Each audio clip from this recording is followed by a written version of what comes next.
Bom, deixa eu ver aqui, ó. Vou estar com um tablet bem legal para vocês enviarem perguntas. Por favor, facilitem meu trabalho. Se bem que não tem muita coisa aqui, não vai ser tão difícil assim. Tem 3 grandes nomes. Quem acompanha já o Stock Pickers já conheceu o Luiz e o César. O Ari, embora nunca tenha vindo, já foi representado pelo André Ribeiro no Stock Pickers. Primeiramente, parabéns pelos prêmios. O César é curioso, né? Em 2017, a gente escreveu uma matéria no Infomoney do Oráculo de Londrina, acabou pegando esse apelido, e olha lá, 3 anos depois, você está aqui ganhando o prêmio de melhor fundo do ranking Infomoney de ações. Eu vou começar obviamente, eu vou querer saber o que vocês estão olhando para 2020 de estratégia de investimentos, mas tem uma certa ressalva a rankings, né? Geralmente tem gente que reclama de é perigoso olhar para ranking, porque o fundo às vezes se arrisca muito. A nossa metodologia, como o Sérgio já explicou muito bem, ela foge um pouco desses modismos por pegar uma janela de 36 meses. Então, a consistência é premiada. Mas eu queria saber, para vocês, como é que é receber um prêmio desse? O quanto isso mexe no dia a dia, o quanto isso aumenta a responsabilidade para o próximo ano, né? Mas mantendo essa janela de 36 meses. Vamos começar pelo primeiro colocado aí do ranking, César. O que muda ali para o gestor que fica lá no cantinho de Londrina, agora tendo essa amplitude aí, sendo o melhor fundo do ranking Infomoney em 2020? Bom, muito obrigado aí pela presença de todos. Obrigado, Infomoney e BMEC. Tiago, você é pé quente, hein? Muito obrigado. Para isso eu sou, né? Para o futebol que eu não dei muita sorte. Eu acho que a responsabilidade aumenta muito. Nosso trabalho assim não é muito fashion assim no dia a dia. É basicamente ficar o dia todo estudando. Eu acho que a gente acorda e vai dormir pensando nos nossos investimentos, no investimento dos nossos cotistas. E eu acho que essa premiação dá ainda mais ânimo para a gente ver que está no caminho certo e continuar motivado para agregar valor para os nossos investidores, né? Eu, particularmente, fico um pouco contente, fico muito contente. Sou um pouco tímido, então muda um pouquinho que eu tenho que subir aqui em cima. Estava quietinho em Londrina, mas, enfim, estou muito feliz. Legal. E para vocês, Ari, como é que é, principalmente questão de, não sei o quanto isso pode afetar o lado ali dentro da casa, né? Pô, agora a gente está entre os melhores, entre os premiados, não que não tivesse antes, mas agora tem uma placa aí bonita representando isso. Bom dia a todos. Acho que é uma grande honra poder receber esse prêmio, né? Eu estou aqui representando um time que é o time da Brasil Capital. Até lá a gente tem um lema que a gente gosta de falar bastante, que é a força do nosso time que faz o fundo performar bem ao longo do tempo, né? Até uma frase que a gente fala muito lá dentro é que sozinho você pode ir mais rápido, só que em conjunto com o time você vai muito mais longe. Então, é muito prazeroso, né? É muito gostoso poder olhar para trás e ver que o trabalho que a gente fez foi um trabalho bem feito, né? Um trabalho muito duro. A cota que o fundo representa, e essa valorização, ela foi construída ao longo de várias noites, sem dormir, muito trabalho, final de semana, muito estudo, muita introspecção, muita sola de sapato. Então, de fato, o trabalho de longo prazo, ele tira qualquer tipo de evento de sorte de curto prazo que um gestor pode ter, né? Depois de vários anos performando, evidentemente, para fazer isso tem que ter muita competência e muito trabalho. Então, acho que agora é comemorar, né, porque esses eventos são importantes serem comemorados, porque são marcos históricos do fundo, mas continuar com muito foco, muito trabalho e muita humildade. E eu acho que o time lá tá bastante alinhado com isso, e sempre teve, até porque a gente é grande investidor do fundo, né? Os próprios sócios investem boa parte do capital dentro do fundo, junto com os cotistas, desde o começo. Então, eu só tenho a agradecer, e também todos os parceiros, né, que acompanharam a gente nesse período todo, vários investidores institucionais, locais, estrangeiros, fundos de pensão, pessoas físicas do varejo, que agora, com o aumento de pessoas físicas investindo no fundo, a nossa responsabilidade também só aumenta. Então, é só agradecer e continuar focado, trabalhando com humildade. E para quem acompanha o Stock Pickers, o primeiro episódio desse ano foi com o Luiz e o André Ribeiro, seu colega de Brasil Capital, e foi bacana que foi um dos melhores fundos em 2019, né? E não tinha aqueles temas, vamos dizer, da moda, que muita gente pegou bem em 2019 e acaba nem entrando no fundo da Brasil Capital, mesmo assim conseguiu ter um resultado, vamos dizer, resiliente, mesmo não pegando as grandes modas, conseguiu ter um bom resultado. Acho que isso é um pouco dessa prova aí de gastar a sola de sapato e manter a resiliência. E para você, Luiz, como é que é esse prêmio? O que isso muda aí no dia a dia da gestora? Como é que está agora com essa visibilidade? Até o Ari já apontou um tema que a gente vai falar aqui, que é a questão do passivo, né? Acho que não é de hoje que vocês têm se destacado, muita gente tem visto isso, e aí a base de cotistas de vocês, não só em ativos sob gestão, mas também o número de cotistas aumentou bastante, né? Como é que é trabalhar a cabeça para isso daqui para frente, para manter? Bom, bom dia a todos. Obrigado pelo convite, obrigado pela premiação. Para a gente é uma satisfação enorme receber esse prêmio. A gente está vendo isso como uma premiação para toda a equipe, um trabalho que vem sendo feito há bastante tempo, com bastante diligência, com bastante cuidado.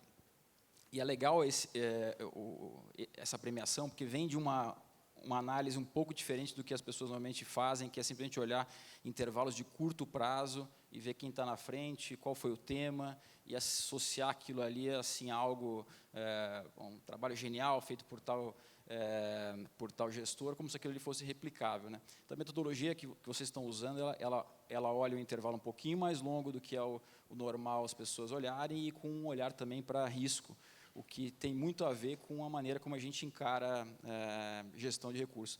Então, além do prazer de receber a premiação, estar junto dessas casas espetaculares, mostra que o prêmio, enfim, o ranking é muito bem feito, a premiação nos traz muita satisfação. Em relação à questão do passivo, a gente tem uma visão de que essa é uma indústria de performance. Então, quem não está... a expectativa em cima da gente é grande, a barra subiu, né, e está subindo o tempo todo, mas tem que estar preparado para isso. Eu, quando olho para dentro de casa, eu vejo que eu tenho um time preparado para isso, gente que trabalha junto há muito tempo. Eu estou no mercado há 25 anos, tenho uma equipe de gente bem experiente, especialistas no que fazem, mas bem experiente, que trabalham junto há muito tempo. Então, a gente vem se preparando ao longo do tempo para esse momento diferente aqui que eu chamaria de normalização das condições de mercado no Brasil, né, que é inevitavelmente uma participação muito mais relevante da renda variável, e, como consequência disso, os fundos de ações acabam recebendo uma atenção maior. Então, eu estou vendo com naturalidade assim, a atenção e com uma satisfação enorme por estar recebendo esse prêmio. Legal. Já vou entrar nos temas, mas já que a gente falou de passivo, também queria ver a opinião do César, porque para ele, até por já ter dito que fica mais distante ali, mas o fundo ele tem uma... hoje, com redes sociais, você já vê um alcance, não importa se você está aqui no Condado, no eixo Faria Lima Leblon, mesmo assim, mesmo distante disso, você consegue ter uma amplitude grande. Mas grandes colaboradores da performance do fundo, empresas como SLC, Unipar, Tupi, são empresas que, conforme o fundo vai ficando maior, pela liquidez, não necessariamente elas conseguem manter a mesma participação. Até hoje, a carteira do fundo mostra bem essa mudança. Vocês já estão com Vale, tem até a ação do seu mentor, Berkshire. né? A Berkshire Hathaway está na carteira também. É um pouco disso, assim, o fato do passivo estar maior também vai te possibilitar ou até meio que te forçar a buscar empresas de maior liquidez para continuar mantendo esse alvo? Bom, mudou da água do vinho para o vinho, né? A gente começou com 3 cotistas, eu, meu pai e minha mãe como clube no final de 2008. Inclusive, os dois estão aqui aí, então parabéns para eles, que eles que acreditaram aí. Parabéns mesmo, hein?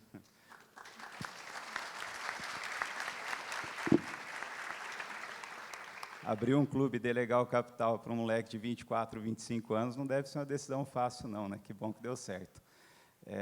Mudou muito, né? A gente tinha poucos cotistas, captamos basicamente no boca a boca. O fato de estar numa cidade de 500 mil habitantes, esse boca a boca funciona muito bem. E 2 anos atrás, quando a gente entrou em algumas plataformas, a gente viu essa proporção crescer muito. Hoje são em torno de 25 mil investidores. E o tamanho do fundo também, que estava em torno de 100, 200 milhões alguns anos atrás, agora está em torno de 1,5 bilhão, né? Então, mudou.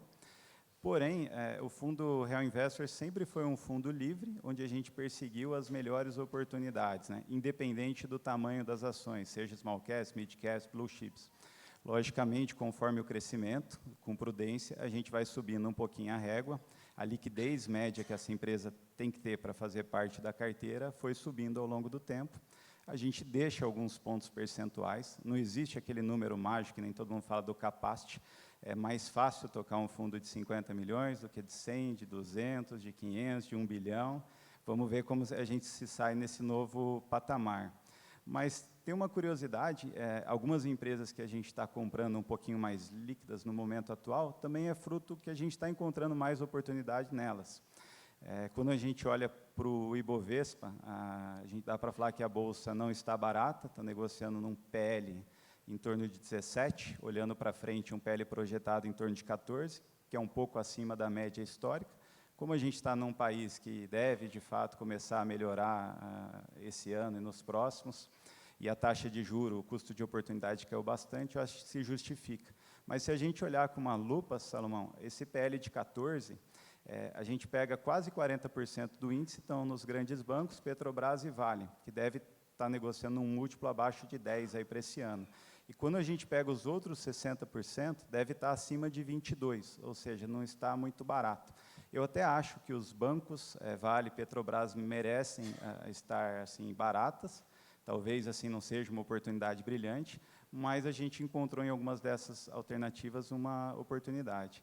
E a questão da Berkshire, sou acionista desde 2011, numa empresa no exterior que eu tenho junto com a minha família, mas, de fato, nos últimos 2, 3 meses, a gente achou que está bastante interessante para ignorar. A Berkshire hoje negocia 1,3, 1,4 vezes o valor patrimonial, um dos menores múltiplos sobre o valor patrimonial da história, e a empresa tem hoje um valor de mercado de 550 bilhões de dólares, tem uns 200 e poucos bilhões de dólares em empresas de capital fechado, que devem valer muito mais se fossem vendidas assim no mercado. Tem uma carteira de 200 e poucos bilhões de dólares de empresas listadas na bolsa, que a performance foi muito melhor do que a própria Berkshire. A maior ação é a Apple foi muito bem nos últimos tempos, e a Berkshire ficou meio que andando de lado. Então, a gente achou que talvez, no momento atual, faz sentido, e a gente gosta muito de olhar, eu nem gosto de falar que eu estou gerindo um fundo de ações, estou gerindo uma holding que tem participações em vários negócios, e ter a Berkshire dentro dessa holding no momento atual tem feito muito sentido. Legal, muito bom. Já que você já abriu um pouquinho a carteira, já vou jogar umas perguntas que chegaram aqui para o Ari e para o Luiz. Em cima disso que você falou, é um tema que tem sido dito bastante em eventos recentes, César, que foi essa questão da análise preço sobre o lucro do Ibovespa, que fala, está em torno de 14 vezes, só que tirando o Bancos Petrobras, vai lá para 23, 24, 25 vezes, aí depende da conta de cada um, mas, de fato, é um múltiplo caro. Mas, por outro lado, então, talvez Bancos e Petrobras tenham ficado para trás e pode ser uma oportunidade. Está por aí as oportunidades, Luiz e Ari, ou ainda tem como achar mais alfa fora dos pesos pesados do Ibovespa? Eu já conecto isso com perguntas que muita gente fez sobre visão de médio prazo para empresas de commodities, a pergunta que o Hermano mandou. Vocês estão olhando esses pesos pesados que ficaram para trás com carinho ou ainda estão focando no resto do mercado?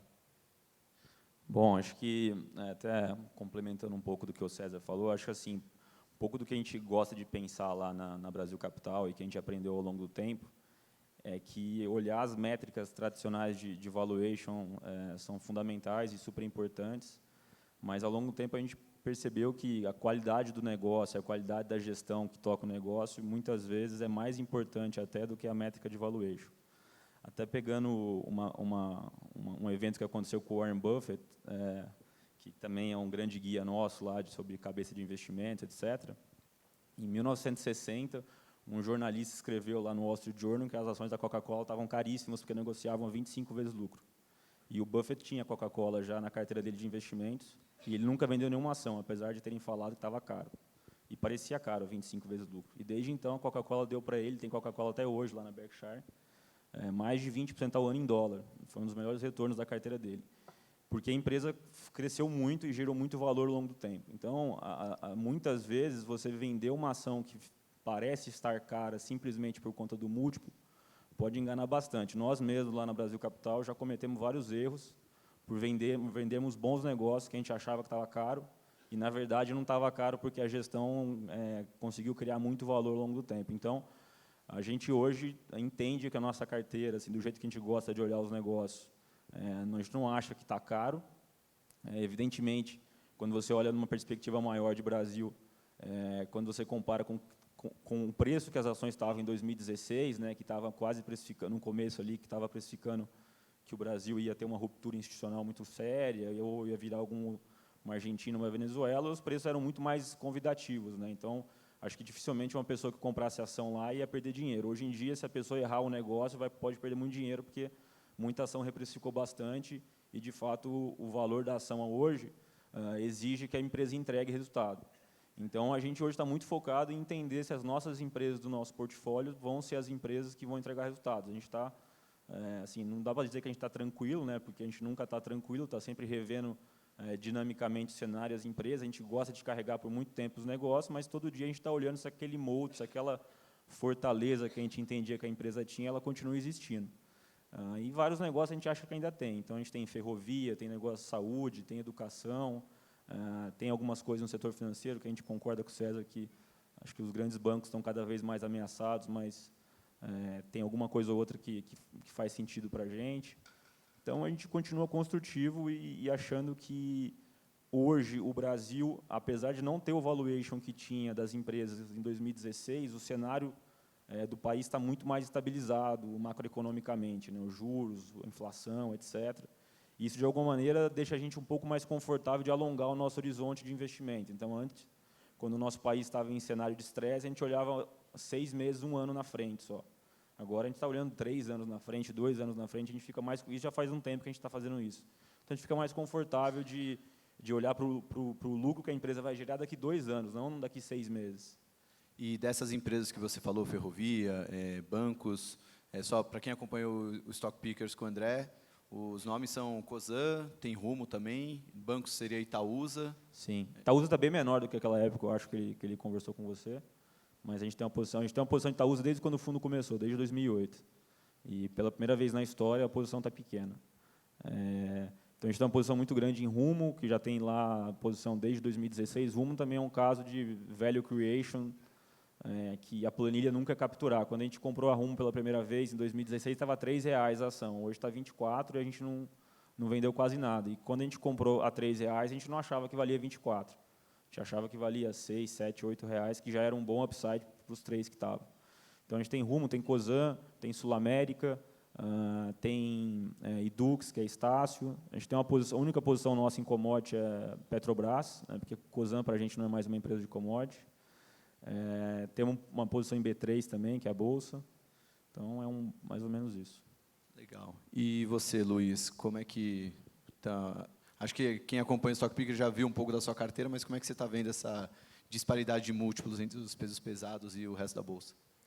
Tá, como o César falou, a Bolsa, eu acho que tem 3 temas principais que são mais ou menos divididos, dá para você dividir em 1/3, 1/3, 1/3. É 1/3 do Ibovespa ali, que é concentrado em commodities, exportadores, mais ou menos 1/3 setor financeiro e 1/3 é o doméstico, né, setores domésticos não financeiros. Esses são os 3 temas principais. A gente não faz investimento temático, né? Vou olhando de cima, qual que é o tema que eu quero investir, depois vou escolher as ações. Não é assim que se forma um processo de investimento no nosso caso. Mas se eu tivesse que analisar esses 3 temas, hoje não me parece que tem uma distorção de precificação em nenhum deles.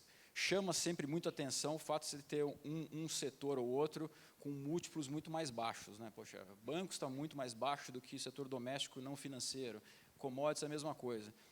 Por outro lado, tem perspectiva e tem risco associado.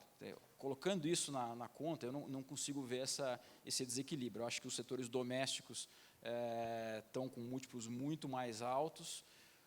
Porém, quando eu olho para commodities, você tem que entender que tipo de exposição você está comprando quando compra commodities. Você pode falar de Vale e entender as coisas específicas de Vale, mas tem uma premissa ali, um fator que ela responde por quase que toda a geração ou não de valor da Vale para frente, que é o preço do minério. E a gente tem, assim, a gente tem meio que por filosofia, tem uma abordagem de mercado, a gente tem que bater o mercado, no final das contas, né? A proposta aqui não é simplesmente dar para o investidor uma exposição ao mercado. Acho que tem maneiras de se expor de uma forma mais barata do que comprar um fundo de gestão ativa. A gente se propõe a bater o mercado. Então, a gente parte de uma premissa que a barra é alta, que é difícil. Para fazer isso com consistência, a gente tem que ter algum tipo de diferencial, né, competitivo em termos de análise. E quando eu olho para essas coisas, eu acho que eu tenho sempre um diferencial menor em entender ciclo de commodities do que eu tenho em entender os setores domésticos. Então, estruturalmente, a nossa carteira é muito mais voltada para setores domésticos.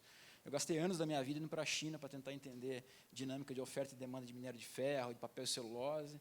Enfim, dá para falar bem, assim... Não foi recente para a China? Não, foi recente tá. não. Agora, eu tenho... Estou muito perto, né? Pois é, exato. Virou, não dá para estourar plástico bolha mais, né? Mas enfim, mas não estamos, não faz um tempo que a gente não vai para a China. O tema até mudou de China, né? Quem tem ido para a China agora está em busca dos temas de tecnologia. Mas eu não acho, o ponto é, a gente não, e acho que dá para aplicar essa mesma metodologia para as outras duas casas aqui. O pessoal tende a ter um foco maior nos domésticos.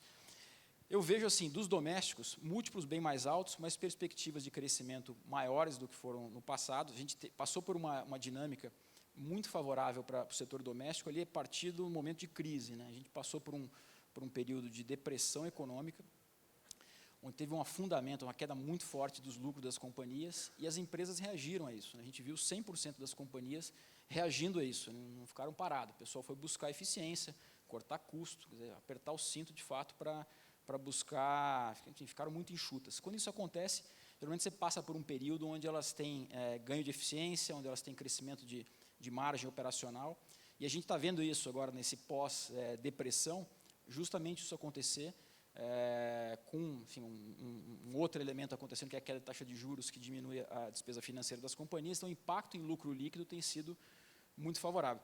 E se tiver que adicionar uma outra coisa, assim, a nossa bolsa, nosso universo aqui de análise, ele é muito restrito no Brasil, né? Porque o mercado de capitais no Brasil ele é muito atrofiado por um período muito grande de juros altíssimos. Então, você tem poucas alternativas de empresas de capital aberto para investir. Geralmente, quem está na bolsa são as empresas líderes nos setores que elas operam. Só que, na vida real, esses caras operam e competem com uma série de empresas de porte menor, quer dizer, uma cauda longa aqui de gente que não tem o mesmo acesso a capital, que não tem a mesma estrutura, ferramenta de gestão. E esse pessoal da competição saiu muito fragilizado do período de depressão. Então, além da questão de alavancagem operacional, de despesa financeira caindo, o ambiente concorrencial para as empresas de capital aberto está muito favorável, isso desde 2016. Então, isso tem tido impacto em lucro de companhia. Então, a gente está, de fato, vendo isso desde o primeiro trimestre de 2017, eu diria que trimestre após trimestre, a gente tem visto isso com consistência acontecer nas empresas. Então, assim, por trás da valorização das ações de setores domésticos, eu vejo o fundamento, no final das contas, eu vejo uma tendência bastante positiva. Legal, muito bom. Chegaram algumas perguntas aqui bem legais. Eu vou juntar a pergunta do Rafael com a do meu xará, Tiago, que um falou um pouco de política, outro de economia. Então, quero ver como é que Value Investors, que tem uma disciplina mais de fundamentos, como é que vocês estão olhando tudo isso? O Rafael perguntou do impacto da não aprovação das reformas administrativas e tributárias para o Ibovespa, vocês podem expandir para as ações em geral. E o Tiago falou do aumento da discussão quanto a uma frustração no crescimento do país para 2020, como se posicionar, como um FIA se posiciona diante desse cenário. Acho que juntando as duas perguntas numa só, o quanto vocês colocam de peso nas tomadas de decisão, frustrações com o PIB ou não avanço nas reformas? Para alguns ativos é determinante ou vocês não colocam isso na hora de tomar as decisões? Tem o nosso colega aí, o Breda, que está publicando bastante no Twitter, que o PIB não é bolsa, PIB não é lucro necessariamente, né? Eu acho que independente, sendo bem simples, se o mercado está crescendo, o PIB está crescendo, é mais fácil. As empresas boas vão ganhar mais, as empresas ruins talvez vão crescer e ganhar alguma coisa. Quando está mais difícil, é mais difícil para todo mundo, né? Então, no momento atual, como os múltiplos estão mais esticados, isso acaba sendo um risco, porque muitas vezes você não tem muita margem de segurança, caso o crescimento decepcione. Então, já está embutido nos preços um pouco que esse cenário vai dar certo, que, de fato, agora em 2020, o país finalmente volta a crescer. Estavam falando em 3, 2,5, já estão falando de 2. Pode ser que decepcione igual os últimos anos. Eu acredito que deve ser melhor. Mas, na Real Investo, a gente é muito mais assim bottom-up, no sentido de escolher empresas muito boas, num preço interessante, que tenham boas perspectivas e que eu acho que esses empresários vão se diferenciar ao longo do tempo. Agora, olhando para a questão macro, sim, lógico que a gente acompanha, é importante, mas a nossa ênfase, o peso maior está na análise do negócio que a gente está comprando. Agora, vale destacar que, quando passou a reforma da Previdência, igual falam lá, tiraram o bode da sala, no sentido que, se o país fosse uma empresa, era uma empresa que ia quebrar, estava insolvente em alguns anos. Agora, pelo menos, ela não vai quebrar nos próximos anos. Agora, toda essa agenda de ganhar eficiência e produtividade depende das reformas. Eu acho que, se não acontecer as reformas, vai ter uma certa frustração e, provavelmente, a gente tem alguma realização de lucro. Mas, enfim, eu acho que a gente tem que ir acompanhando aí no dia a dia, mês a mês. Essa luta não está ganha, mas acho que nós estamos no caminho certo. Vocês têm alguma coisa para complementar? Acho que, só complementando um pouco o que o César falou também, etc., assim, a gente é uma casa, né, que sempre gostou de olhar muito para os negócios em si, pouco para essa parte mais macroeconômica, né? Até eu sou economista de formação, tenho mestrado, mas não exerço a profissão. A gente não tem nenhum tipo de projeção de PIB, inflação, porque a gente acha que é um trabalho bastante difícil de se fazer do ponto de vista do investidor de ações, né? A gente prefere gastar muito mais tempo entendendo o que as empresas vão fazer para ir bem e para gerar resultado e gerar lucro, que é o que importa no final do dia, independente do que está acontecendo com o PIB, né? Independente de se o PIB vai crescer 0,5, 1, ou 2 ou 3, aquela empresa específica que a gente está virando sócio e está sendo acionista, tem lá uma gestão capacitada que vai ganhar market share, vai inovar e vai fazer novas coisas para fazer com que a empresa performe bem em qualquer cenário. Então, tem vários negócios na Bolsa que, mesmo com que o país, né, andando de lado, performam bem. Nosso desafio é achar esses negócios e continuar investindo o capital nosso e dos nossos clientes nesses bons negócios.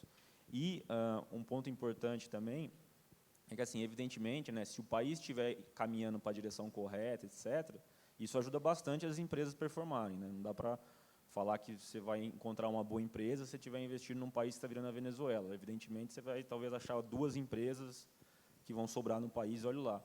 Então, evidentemente, é importante que o país tenha um contexto macroeconômico de estabilidade e que as reformas passem. Então, a gente não investe esperando que as reformas passem, a gente investe esperando que as empresas performem bem e acompanhem isso diuturnamente, mas, se as reformas forem aprovadas e o país continuar caminhando na direção correta, ajuda bastante. Dito isso, acho que talvez a reforma mais importante de todas, né, que era a mãe das reformas, foi a Previdência, que já foi aprovada. Então, acho que as outras vindo são muito bem-vindas, mas a mais importante já foi. A gente olha o macro lá, não fazendo projeções de curto prazo, quanto é o PIB do ano, tal, quanto vai ser os juros, o câmbio no final do ano para tomar decisão. Mas é importante a gente entender em que ponto do ciclo, mais ou menos, a gente está para ter uma visão de risco. Hoje eu tenho a percepção de que, de fato, tem vocês me perguntam qual que é o principal risco que vocês veem lá, é a eleição americana, é o coronavírus, até pouco tempo atrás o tema era o trade war, tal.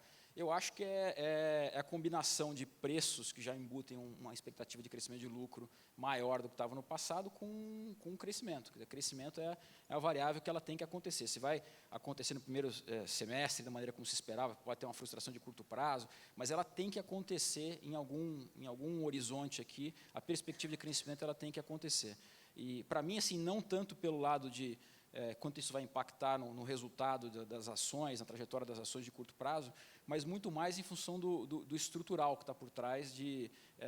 A gente fez uma inversão de ciclo lá em 2016, bem importante, que é no sentido das pessoas entenderem, né, e está bastante disseminado, o tipo de política pública que a gente espera que seja implementado.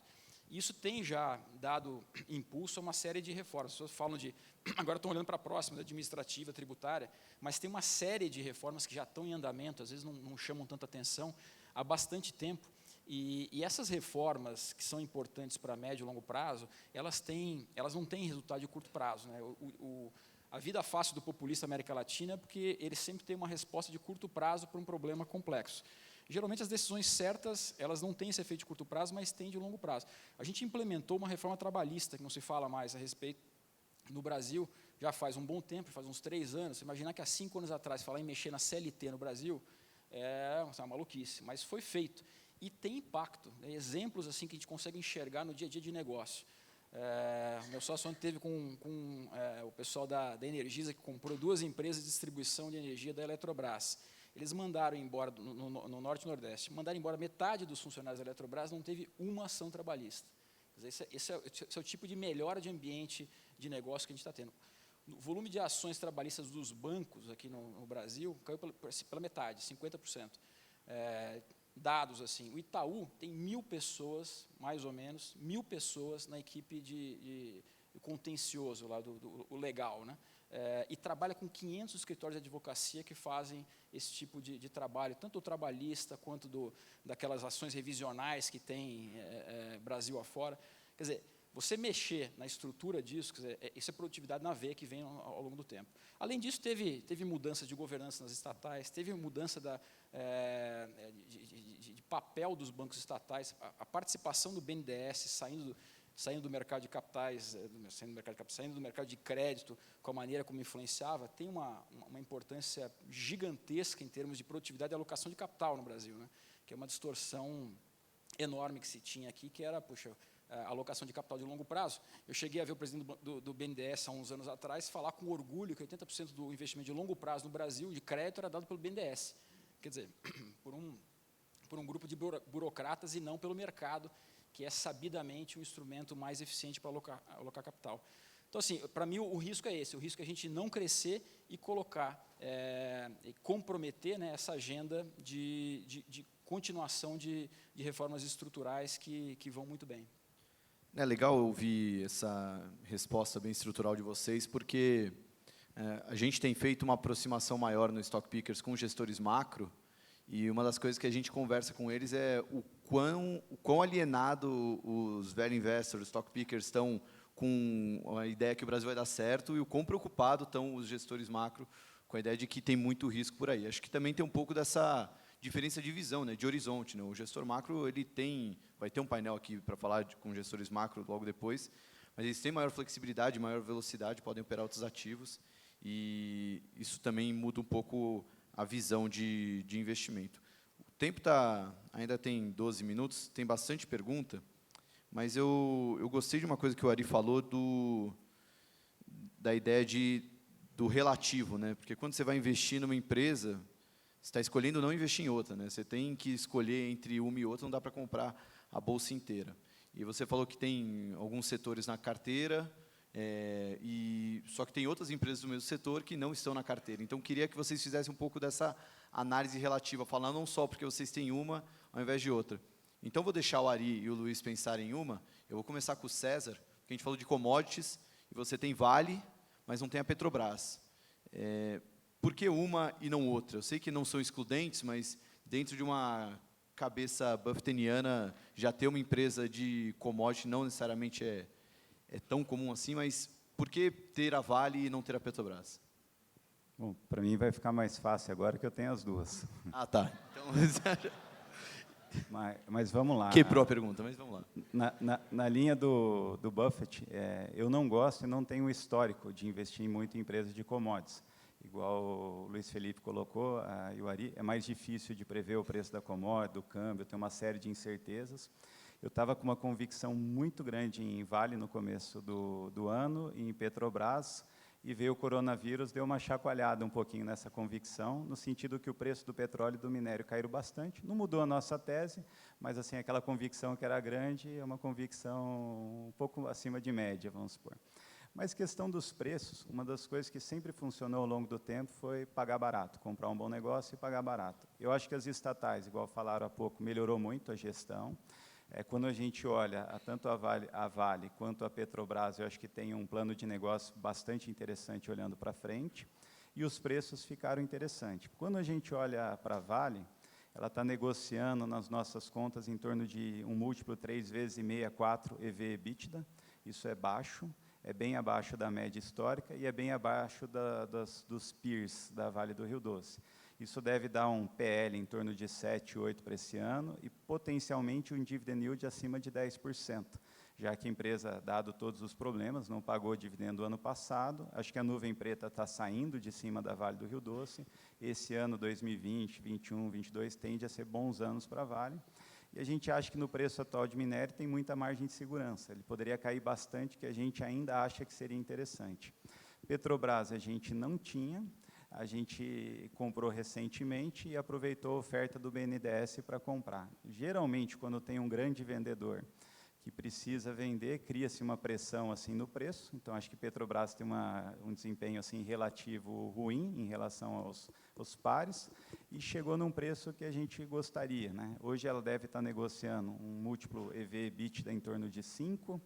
Talvez deve ser uma das empresas de petróleo mais baratas do mundo e também uma das que vai ter mais crescimento nos próximos anos. A gente gostou muito do plano de negócio que foi apresentado, a empresa vendendo um monte de ativos não core, focando na exploração, na produção, colocou bem claro que quer diminuir esse endividamento, que a gente vê um risco para uma empresa de commodity, para uma relação dívida líquida EBITDA chegar em torno de 1,5 vezes, e deve, focando no EVA, lá, no retorno sobre o patrimônio, ali, no melhor retorno sobre o capital empregado possível nos próximos anos, e deve passar a pagar mais dividendos, né? E, para nós, a gente gosta muito da liquidez de Vale de Petrobras, que é muito fácil a gente mudar de ideia, mas principalmente do mercado de opções. A gente não é um fundo que fica especulando com derivativos, mas eu gosto muito de ter uma posição e, às vezes, em alguns momentos, fazer o que no mercado chama de financiamento coberto, lançar opções fora do dinheiro de compra, ou, às vezes, mesmo lançar puts fora do dinheiro também. Eu brinco que eu sou pago para fazer algo que eu faria de graça. Então, vamos supor que Petrobras, sei lá, estaria a R$50, eu lanço uma put a 48 e lanço uma call a 52, e recebo R$1 em cada uma das pernas, né, R$2 de prêmio.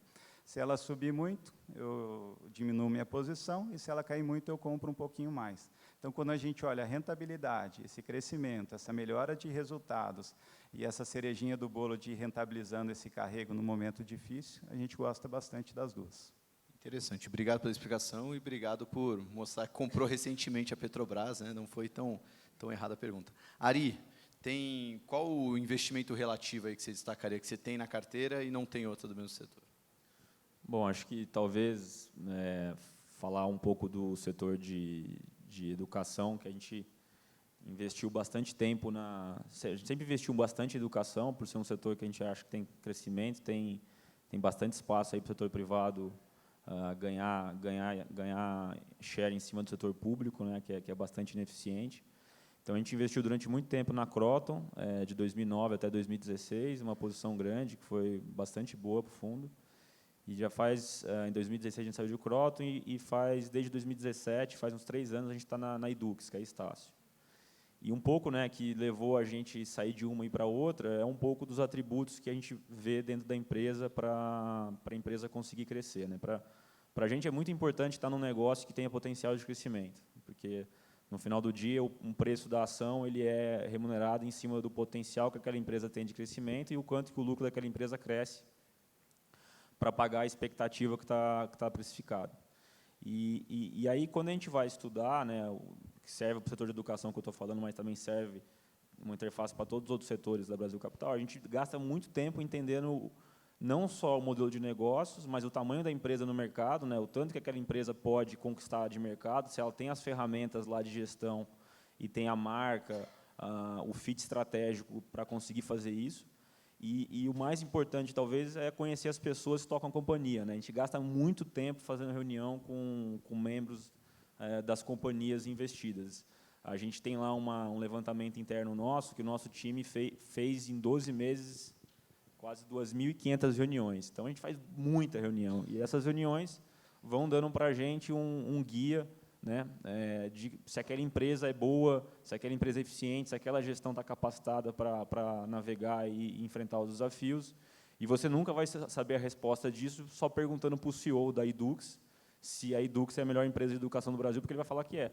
como qualquer CEO de empresa vai falar que a empresa dele é a melhor empresa e que ele é muito bom para fazer aquilo que ele está fazendo, e geralmente CEO de empresa é um cara super inteligente, super capacitado. Então, para você decodificar o que ele está falando, você tem que estudar bastante e conversar com o concorrente, com o fornecedor, com o cliente, com o regulador, enfim, com toda a interface da empresa, para você conseguir responder essa pergunta de que aquela empresa é a empresa que realmente vai enfrentar os desafios. E isso é uma pergunta que tem uma resposta dinâmica, né? Todo dia a gente está pesquisando e vai juntando informação na nossa cabeça sobre aquela companhia, e nossa convicção vai aumentando ou reduzindo ao longo do tempo, o que produz o aumento ou redução da posição do fundo. Então, assim, a posição na Brasil Capital, ela chega no top position por merecer aquela posição pela nossa pesquisa que a gente fez. Então, é difícil chegar lá na Brasil Capital e a gente tem uma posição de 1% em Edux, daqui 2 meses você vai lá e a gente está com 10% do patrimônio em Edux.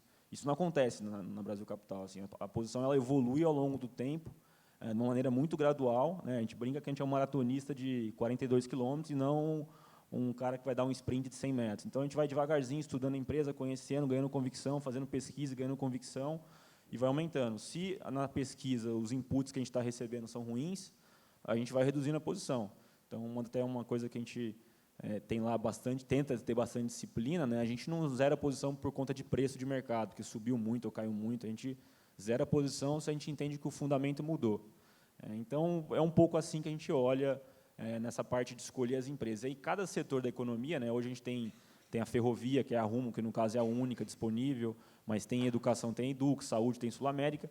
A gente tenta buscar esses atributos dentro das empresas e escolher dentro de cada setor quem que é o melhor empresário ou a melhor empresa para a gente estar investido, né? Isso é sempre em conta. Sempre tem empresa que, dentro do mesmo setor, parece que a empresa está na China, né, está crescendo muito, tendo um desempenho fantástico, e uma empresa irmã, gêmea dela, no mesmo setor, parece estar na Venezuela, né? Assim, receita caindo, EBITDA caindo, e tudo isso é gestão, né?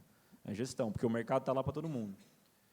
Luiz, antes de você responder, tem 3 minutos e chegaram várias perguntas para fazer um ping-pong final. Então, se conseguir responder em uns 2 minutinhos, só para a gente conseguir fazer o máximo de ping-pong possível, qual o investimento relativo que vocês têm na... Entre Petro e Vale?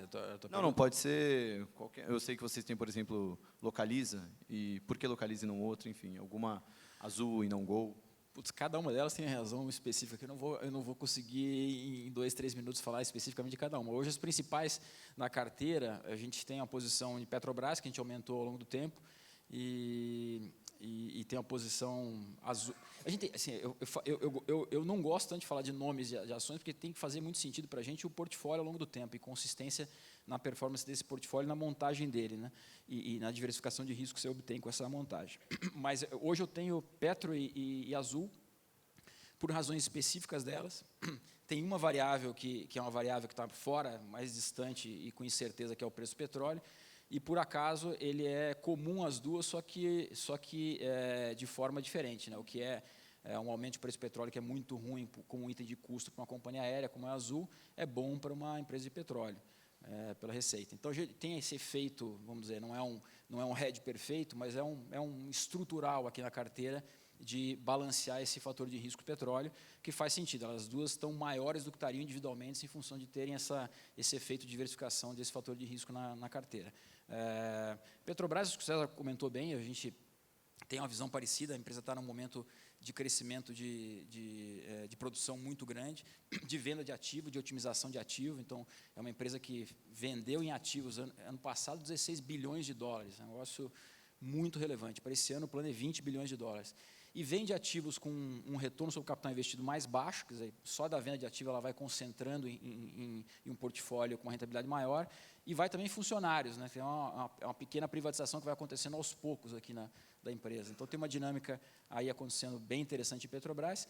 A Azul é uma empresa que a gente tem um acompanhamento muito próximo, como é característica do nosso portfólio. Há muitos anos, identificou lá atrás uma empresa que estava num setor ruim, vamos dizer, tem um tema ruim por trás. Para a gente é quase que um sweet spot, quando você consegue enxergar um tema ruim, macro, né, que acaba afugentando investidores e tornando a precificação menos esticada, vamos dizer assim, você conseguir identificar uma empresa que tem um modelo de negócio diferenciado, que é o caso da Azul.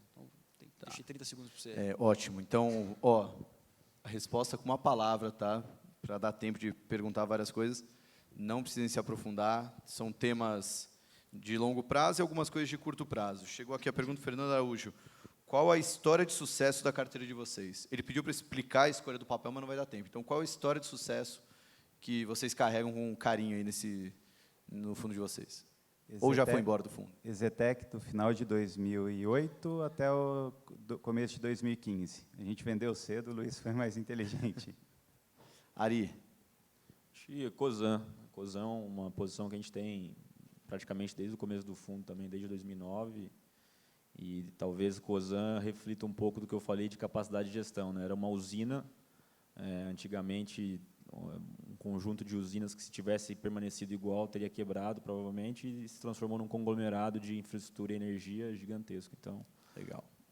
Exetec está desde o começo da carteira, desde 2010, e é uma empresa que a gente aumentou e diminuiu ao longo do tempo, diminuiu a posição recentemente, mas ela está lá. Foi também uma empresa que opera dentro de um tema ruim, um setor cíclico, com baixa barreira de entrada, com um modelo de negócio focado totalmente em execução e conseguindo ser anticíclico por uma filosofia de estrutura de capital diferente. Então, foi para a gente, ao longo desse tempo, a melhor contribuição por estar há mais tempo. E foi a única empresa desse setor que conseguiu gerar valor para o acionista nesse ciclo. A gente passou por um ciclo, interessante esse negócio, você fala de macro, as pessoas pensam muito no tema, poxa, um determinado setor vai muito bem. De fato, pegando do momento que a gente investiu, o momento que as empresas abriram capital lá em 2007 até agora, teve um boom imobiliário no Brasil. E as empresas conseguiram quebrar. A maioria delas quebrou, foi comprada, saiu do mercado. Tinham 22, 23 empresas abertas, hoje tem muito menos. E o único que, desse segmento, fora da dependência do Estado, né, que deu crédito barato para o Minha Casa Minha Vida, nos outros segmentos, a única empresa que gerou valor para o acionista foi a Exetec. Legal. Saiu ontem uma notícia, um rumor do Paulo Guedes, aí perguntaram aqui, vocês acreditam que ele pode abandonar o governo? Eu acho que vocês não são analistas políticos, né, acredito que não, mas quais possíveis impactos que isso traria para a Bolsa? Acho que, deixando a pergunta um pouco mais clara, já que o tempo acabou, Paulo Guedes pode sair do governo. Vocês reveriam o portfólio de vocês de alguma maneira? Acho que essa narrativa de melhora aí vai ter muitas dificuldades, né? Provavelmente a gente ficaria muito mais conservador. seria ruim. Seria, sem dúvida, ruim. Mas ruim, deixa eu mexer a carteira ou ruim? Depende de quem substituiria ele, depende de muitas respostas que eu não tenho ainda, né, para saber o que a gente vai fazer. Mas seria ruim. Acho que perder o Paulo Guedes seria muito ruim. Vai ser bem ruim. Bem ruim é um ponto de ter um movimento exagerado. Quer dizer, como é que isso vai refletir em preço? Quer dizer, o que a gente vai fazer com a carteira vai depender dessa combinação. Acho que, se tivesse que fazer aqui um chute grande em relação à reação do mercado para uma saída do Paulo Guedes hoje, é um movimento brusco de queda, talvez até exagerado. Tá, e para finalizar, ninguém mandou a pergunta, mas curiosidade minha, que eu sei que foi uma grande posição, não sei nem ainda se está no fundo, CVC. O que vocês têm de opinião sobre ela? CVC acho que é do Ari. Na verdade, mas o César pode falar se teve ou não, não sei. Bom, eu vou falar você já me surpreendeu com o rapidinho. Petrobras, vai que Espero que eles não tenham abandonado o case, que a gente colocou um pezinho para monitorar agora na última semana. Temos 1% em CVC, caiu acho que 46% nos últimos 12 meses, começou a nos interessar. CVC é uma história que a gente tem desde 2013 no fundo. A gente começou investindo um pouco depois do IPO, quando estava a 13, 14 reais mais ou menos a ação. Ela gerou bastante valor, cresceu bastante. Chegou a ser uma top position do fundo, hoje é uma posição pequena, bem pequena. E a gente tem respeitado um pouco a dinâmica de curto prazo, o que está acontecendo na companhia, mudou a gestão, algumas coisas estão acontecendo no mercado de travel também, de online e offline. Então, a gente ainda vê estruturalmente bastante valor nas fortalezas que a CVC criou ao longo de 2013 até 2020. Ela comprou muita empresa, virou a maior empresa do Brasil de viagens corporativas e viagens de lazer. Então, essas fortalezas estruturais estão lá, mas, circunstancialmente, ela está passando por um momento difícil. E também com a quebra da Avianca, atrapalhou bastante. Então, a gente está com uma posição pequena, continua comprado, mas acompanhando. A gente teve durante muitos anos, diminuiu no final de 2018, saiu no começo de 2019, antes da queda, para uma série de fatores ali. Eu não tenho clareza hoje o que é para fazer com a CVC. A gente às vezes, atraído por preço, né? Você olha múltiplo, tal, putz, tem que olhar esse negócio. Confessar uma coisa para vocês aqui. Os maiores erros da minha carreira foram nessas histórias de coisa muito barata. Uma coisa parece barata demais. Foi onde e se olhar os nossos históricos foram de coisas geralmente mais caras no relativo, mas que fundamentos estavam respondendo e empresas indo bem, reforçando as vantagens competitivas em setores com uma competição, enfim, não tão agressiva. E os nomes muito baratos foram sempre não, mas eu diria que os maiores erros foram nos nomes muito baratos. Bom, desse jeito, peço desculpas às perguntas que a gente não conseguiu responder. A gente encerra esse primeiro painel. Muito obrigado, Luiz, Ari, César, e parabéns aos vencedores.